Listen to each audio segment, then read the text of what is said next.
TDP దౌర్జన్యకాండకు police వ్యవస్థ వత్తాసు పలుకుతోందని వైఎస్సార్సీపీ రాష్ట్ర ప్రధాన కార్యదర్శి ఆలూరు సాంబశివారెడ్డి విమర్శలు చేశారు. ఎళ్లనూరు మండల కేంద్రంలో టీడీపీ నాయకులు దాడిలో గాయపడిన రాష్ట్ర సంయుక్త కార్యదర్శి జెడ్పీటీసీ బోగాతి ప్రతాప్ రెడ్డిని రాష్ట్ర ప్రధాన కార్యదర్శి ఆలూరు సాంబశివారెడ్డి పరామర్శించారు. వైఎస్సార్సీపీ కార్యకర్తలు నాయకులపై దాడి చేసింది టీడీపీ నేతలేనని, ఆధారాలతో స్పష్టంగా కనిపిస్తూ ఉంటే వారిపై చర్యలు తీసుకోకుండా దాన్ని వైసీపీపై నెట్టే ప్రయత్నం చేస్తోందన్నారు. సింగన్మల నియోజకవర్గంలో రెడ్ బుక్ రాజ్యాంగం నడుస్తోందని, ప్రజాస్వామ్యాన్ని కాలరాస్తూ భయభ్రాంతుల పాలన సాగిస్తున్నారన్నారు. అధికార పార్టీ అనుకూల మీడియా వక్రీకరణలు చేస్తూ ప్రజల్ని తప్పుదోవ పట్టిస్తోందన్నారు. టీడీపీ దాడిని దాచిపెట్టి వైఎస్సార్సీపీపై నిందలు మోపే ప్రయత్నం చేస్తోందని ఆగ్రహం వ్యక్తం చేశారు. అధికార దుర్వినియోగానికి, దాడుల రాజకీయాలకు వైఎస్సార్సీపీ మౌనంగా ఉందని, భవిష్యత్తులో తగిన మూల్యం చెల్లించుకుంటారని సాంబశివారెడ్డి హెచ్చరించారు. సింగన్మల నియోజకవర్గం అనంతపురం జిల్లా ఎల్లనూరు మండల హెడ్ క్వార్టర్లో పొద్దున ఘర్షణ జరిగింది, మీకు అందరికి తెలిసిందే. సో ఈ ఘర్షణలో పొద్దున్నుంచి రకరకాలుగా అంటే వాళ్ళ మీడియా ఛానళ్లలో ఇదేదో తెలుగుదేశం వాళ్ళ పైన వైసీపీ వాళ్ళ దాడి జరిగిందని రకరకాల ప్రచారాలు కూడా చేయడం చూశాను టీవీలో. అంటే ఎంత దారుణం అంటే అసలు ఈ ప్రభుత్వం వచ్చిన తర్వాత లా అండ్ ఆర్డర్ అనేది ఎంత గాలి కొదిలేసినారో మనం రోజు చూస్తా ఉన్నాం.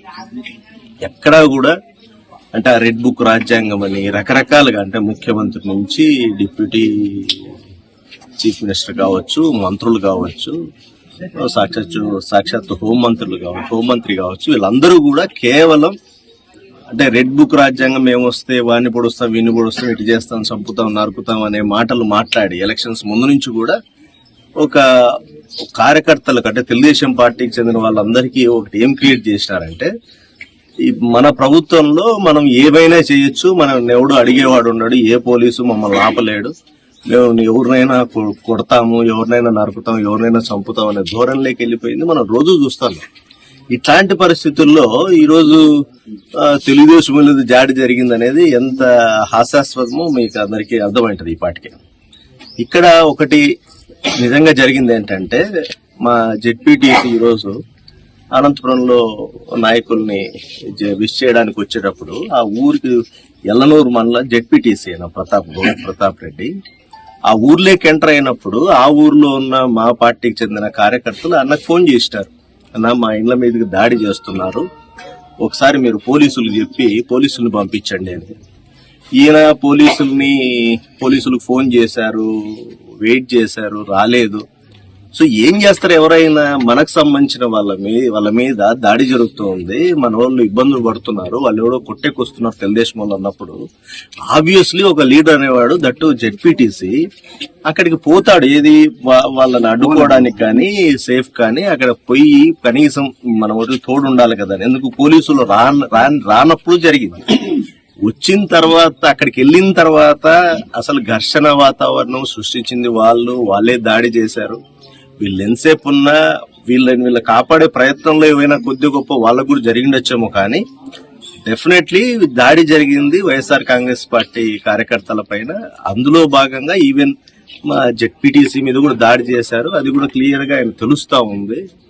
మరి ఇట్లాంటి పరిస్థితుల్లో ఈరోజు మొన్న చూశాము, జగన్మోహన్ రెడ్డి గారి బర్త్డే వేడుకలు ఘనంగా నిర్వహించుకున్న దానికి కూడా కేసులు పెట్టి రోడ్ల మీద నడిపించే పరిస్థితి. అంటే లా అండ్ ఆర్డర్ ఎంత దారుణంగా పడిపోయింది ఈ రాష్ట్రంలో అనే దానికి పెద్ద నిదర్శనం. సో కాబట్టి ఇప్పుడైనా వీళ్ళు పరిపాలన మీద దృష్టి పెట్టాలా, చంద్రబాబు నాయుడు కావచ్చు, మిగతా ప్రభుత్వం అంతా కూడా వాళ్ళు చేసిన వాగ్దానాల మీద దృష్టి పెట్టాలా, అభివృద్ధి పైన దృష్టి పెట్టాలా. ఇవేమీ కాకుండా కేవలం రెడ్ బుక్ రాజ్యాంగం, ఎవరినైనా కొడతాం, ఎవరినైనా చంపుతాం, మమ్మల్ని అడిగేవాళ్ళు లేడన్నట్టు చేసి రాష్ట్రాన్ని తప్పుదో పట్టించారు. లా అండ్ ఆర్డర్ అనేది ఎక్కడా లేకుండా పోయింది. ఇట్లాగే పోతే మాత్రం డెఫినెట్ గా అంటే ప్రజలేమి చూస్తూ ఊరుకోరు, ప్రజలకు కూడా అన్ని తెలుసు.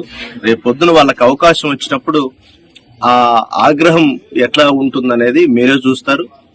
అట్ ది సేమ్ టైం మా ప్రభుత్వం వచ్చిన తర్వాత మరి ఒకవైపు లా అండ్ ఆర్డర్ ని కంట్రోల్ చేస్తూనే ముందులాగానే, బట్ ఇట్లా తప్పుడు కేసులు పెట్టి ఇబ్బంది పెట్టిన వాళ్ళని మాత్రం ఎవరిని వదిలిపెట్టేది లేదని మా నాయకుడు చెప్పారు, మేము కూడా చెప్తున్నాం.